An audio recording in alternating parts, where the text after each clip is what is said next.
जय Hind and hello guys, स्वागत है आपका आपके अपने YouTube चैनल ज्ञानदेह होस्ट में। और इस वीडियो में मैं आपको बताने वाला हूं मिनिस्ट्री ऑफ होम अफेयर्स यानी कि गृह मंत्रालय इंटेलिजेंस ब्यूरो यानी कि IB ACIO executive recruitment 2025 apply online process के बारे में कि कैसे आपको 3717 पोस्ट के लिए फॉर्म को फिल करना है। इस वीडियो के अंदर आपको कंप्लीट इन्फॉर्मेशन दी जाएगी जिससे कि आप इस फॉर्म को बिना किसी मिस्टेक के भर पाएंगे। तो आपको वीडियो को पूरा देखना है और अगर आपके मन में कोई सवाल डाउट रह जाए तो आप कमेंट के माध्यम से पूछ लीजिएगा। अब चलिए शुरू करते हैं। अगर आपने अभी तक वीडियो को लाइक शेयर नहीं किया तो कर देना और चैनल को सब्सक्राइब करके बेल आइकन ऑन कर लेना। इसके बाद में जो लिंक वीडियो के डिस्क्रिप्शन में दिया है आप ओपन करेंगे, आपको जानने को मिलेगा कि इसमें 3717 पोस्ट पर भर्ती निकाली गई है।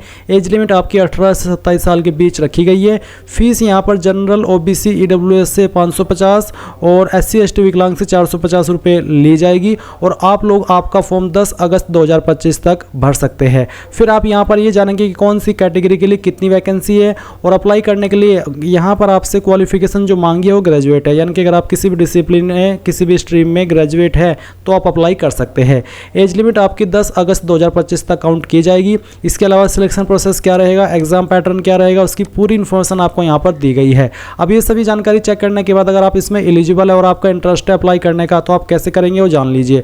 आप यहाँ पर इंपॉर्टेंट लिंक के सेक्शन से अप्लाइंग ऑनलाइन लिंक ओपन करेंगे, आपके सामने वेबसाइट आ जाएगी। अब यहाँ पर आने के बाद में आपको रजिस्टर के ऊपर क्लिक करना है। इसके ऊपर क्लिक करने के बाद में यहाँ पर प्रोसेसिंग होगी जहाँ पर आपको ब्राउजर रिकमेंड किए जाएंगे कि इन ब्राउजर के अंदर ये फॉर्म बेहतर तरीके से फिल होगा। तो अब आपको यहाँ पर पोस्ट नेम में असिस्टेंट सेंट्रल इंटेलिजेंस ऑफिसर यानी कि ACIO सेलेक्ट कर लेना है। फिर आपको यहाँ पर आपका पूरा नाम 10th के सर्टिफिकेट के अकॉर्डिंग एंटर करना है। एंड इसके बाद गाइज आप आपका मोबाइल नंबर एंटर करेंगे। मोबाइल नंबर को दोबारा डाल करके वेरीफाई करेंगे। कोई अन्य नंबर देना चाहते तो अल्टरनेट मोबाइल नंबर के अंदर दे सकते हैं, नहीं तो आप इसको खाली छोड़ देंगे। फिर आपको आपका ईमेल एड्रेस एंटर करना है, उसको दोबारा डाल करके वेरीफाई करना है। इसके बाद गाइज आप आई एग्री के ऊपर क्लिक करेंगे, ये कैप्चा कोड डालेंगे एंड देन री वेरीफाई के ऊपर क्लिक करेंगे। नाउ गाइज आपने जो भी जानकारी भरी है वो आपके सामने है। आप इन जानकारी को यहां से चेक कर लेंगे। अगर आपको लगता है कि सभी जानकारी सही है तो आप यहां पर टिक कर दीजिएगा। एंड फिर इसके बाद में आपको सबमिट के ऊपर क्लिक करना है और यहां से आई एग्री करना है।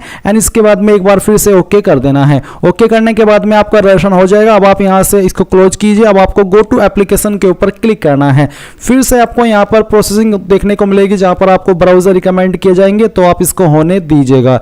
इसके बाद में गाइज आप यहां पर आइए और आपको आपका जेंडर सेलेक्ट कर लेना है। जो भी आपका जेंडर है वो आप सेलेक्ट कीजिए। फिर आपका जो डेट ऑफ बर्थ है वो आप यहां पर कैलेंडर के ऊपर क्लिक करके सेलेक्ट करेंगे। पहले ईयर, इसके बाद में मंथ और फिर यहां से आपका डे।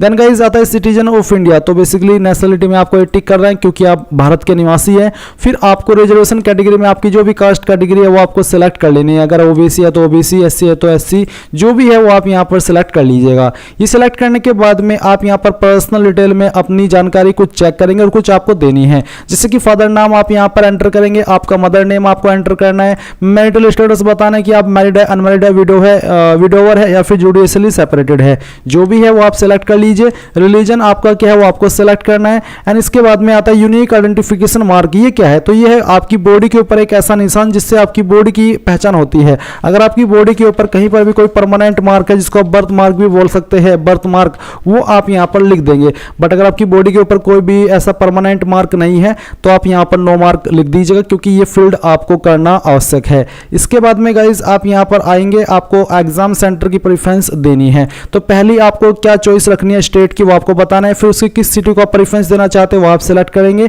यहां पर कुछ कैंडिडेट का सवाल होगा कि क्या हम सभी में एक ही स्टेट को सेलेक्ट कर सकते हैं बट सिटी अलग अलग रख सकते हैं क्या? तो मैं चलिए वही ट्राई करके देखता हूं क्योंकि अभी तक तो मुझे भी नहीं पता।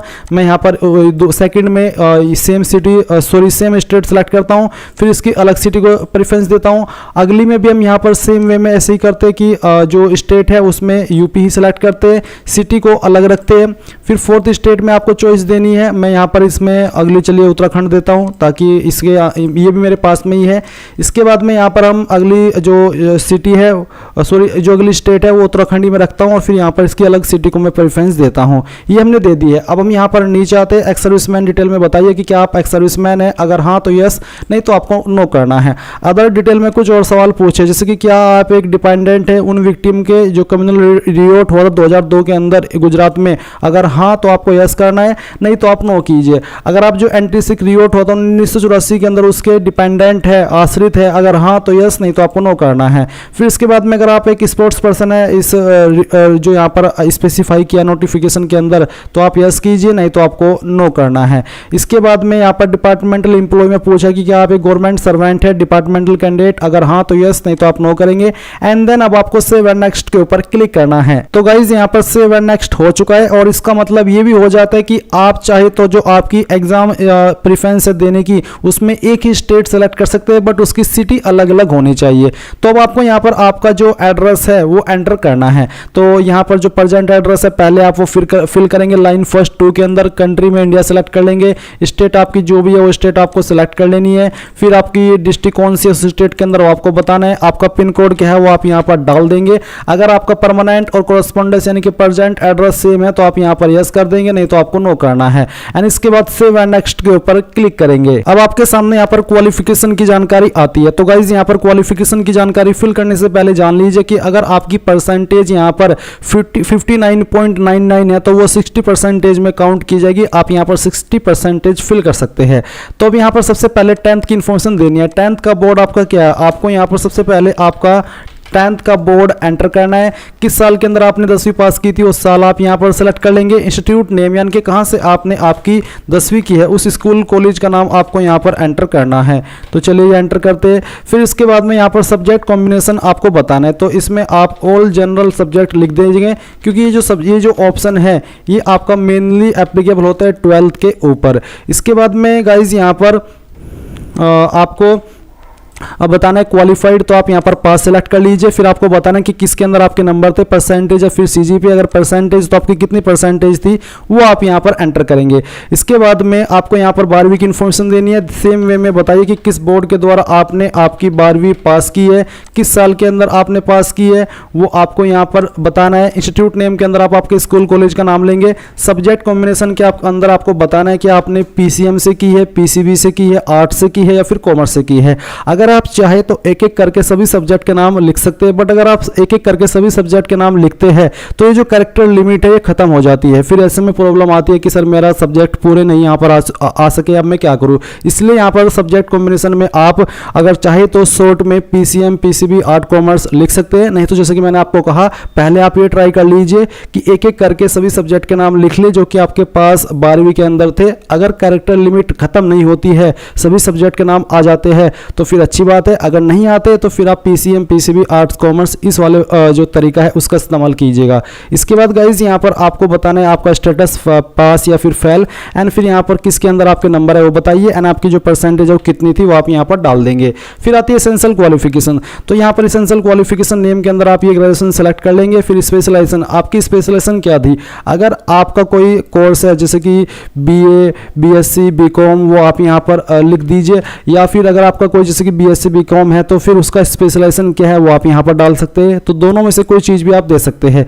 चाहे तो आप यहाँ पर आपकी ग्रेजुएशन सेलेक्ट करने के बाद में स्पेशलाइजेशन में आपकी कौन सी डिग्री है वो लिख दीजिए, या फिर आपने किस डिसिप्लिन में आपकी जो क्वालिफिकेशन है वो की है वो लिख दीजिए। दोनों में से कुछ भी आप लिख सकते हैं। फिर आता है institute, college, university full name. तो यहाँ पर आपको या तो इंस्टीट्यूट या कॉलेज या फिर यूनिवर्सिटी का पूरा नाम एंटर करना है। तो पूरा नाम आप यहाँ पर एंटर कर दीजिएगा। मैं डेमो के लिए भरा हूँ, आप अपना पूरा नाम दीजिएगा यूनिवर्सिटी का या फिर कॉलेज का।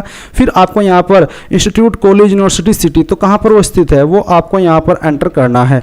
तो ये एंटर करने के बाद में आपको स्टेट कौन सी है वो स्टेट एंटर करनी है। तो चलिए हम यहाँ पर ये एंटर कर देते हैं। फिर आता है आपका month and year of joining, किस महीने और किस साल के अंदर आपने ये जो आपकी क्वालिफिकेशन है वो ज्वाइन की थी वो आप यहाँ पर बताइए। इसके बाद में गाइज किस महीने और किस साल के अंदर आपने क्वालिफिकेशन पास कर ली थी वो आपको यहाँ पर सिलेक्ट कर लेना है। तो इस तरह से आप इसको सिलेक्ट कर लीजिएगा। एंड फिर यहाँ पर क्वालिफाइड के अंदर बताना है पास, फेल और किसके अंदर आपके नंबर थे वो आप भरेंगे, और परसेंटेज आपकी कितनी है वो भी आप यहाँ पर डाल दीजिएगा। अब आते हैं desirable qualification, do you have computer knowledge of computer. अगर आपको कंप्यूटर की नॉलेज है तो आप यस कीजिएगा, नहीं तो आप नो कर सकते हैं। एडिशनल क्वालिफिकेशन यानी कि अगर आपके पास कोई क्वालिफिकेशन है तो आप क्वालिफिकेशन डिग्री का नाम यहाँ पर लिखिएगा और जो स्पेशलाइजेशन है वो क्या है वो आप यहाँ पर भर दीजिएगा। इसके बाद में में यहाँ पर अदर क्वालिफिकेशन में है कि do you have knowledge of foreign local language except English and Hindi. English and Hindi को छोड़ करके कोई आपको फॉरेन लैंग्वेज की नॉलेज है, अगर हाँ तो यस, फिर आप कौन सी लैंग्वेज जानते हैं वो आप यहाँ पर लिखेंगे, अगर नहीं आती है तो आप नो कर दीजिएगा। अगर आपके पास कोई वर्क एक्सपीरियंस है तो आप यस कीजिए, नहीं तो यहाँ पर आपको नो करना है। अगर आप यस कर रहे हैं तो फिर आप उसकी जानकारी भरेंगे, नहीं तो आप नो करके सेव एंड नेक्स्ट के ऊपर क्लिक कीजिएगा। अब गाइज यहाँ पर आपको फोटो एंड साइन अपलोड करना है, तो आप यहाँ पर क्लिक है टू अपलोड, इसके ऊपर क्लिक कीजिए। आपके फोटो का बैकग्राउंड व्हाइट होना चाहिए, साइज 50 से 100 KB के बीच में रहना चाहिए। तो ब्राउज टू अपलोड के ऊपर क्लिक करेंगे, जहां पर भी आपकी फोटो फाइल है वो आपको सेलेक्ट करनी है। मैं इस फॉर्म को डेमो के लिए भर रहा हूं, यानी कि सिर्फ बताने के लिए भर रहा हूं, तो मैं यहाँ पर एक रैंडम फाइल सेलेक्ट करता हूं, इसको ओपन करता हूं। आपका फोटो इस तरह से आएगा, आप इसको क्लोज कीजिएगा, व्यू अपलोडेड फोटो के ऊपर क्लिक करके आप इसको व्यू कर लीजिएगा। अब आपको सिग्नेचर भी अपलोड करना है, इसका साइज भी 50 से 100 KB के बीच में रखा है, तो जहां पर साइन है सेलेक्ट कीजिए, इसको ओपन कीजिए और यहाँ से क्लोज कीजिए, फिर व्यू के ऊपर क्लिक करके इसको व्यू भी कर लीजिए। यहाँ पर गाइस कोई आपको डॉक्यूमेंट अपलोड भी नहीं करना है, देख सकते हैं कोई भी आपको डॉक्यूमेंट अपलोड करने के लिए नहीं बोला है। तो बेसिकली अब आपको यहाँ पर इन सभी के ऊपर टिक करना है, पेमेंट ऑप्शन के ऊपर टिक करना है, एंड इसके बाद में जो फीस आपको जमा करनी है वो आप देख सकते हैं। ये कैप्चा कोड आप डालिए, प्रीव्यू के ऊपर क्लिक करके जितनी भी जानकारी भरी है उन सभी को चेक कर लीजिए, एंड इसके बाद में सबमिट के ऊपर क्लिक कीजिए। अब आपके सामने यहाँ पर पेमेंट का पेज आ चुका है। आप अपनी application fees SBI net banking, SBI cards, UPI, other bank debit card, other bank net banking, यानी कि किसी भी माध्यम से जमा कर सकते हैं। जैसे ही आप अपनी एप्लीकेशन फीस जमा कर देंगे तो आप अपने फॉर्म का फाइनल प्रिंट आउट ले पाएंगे।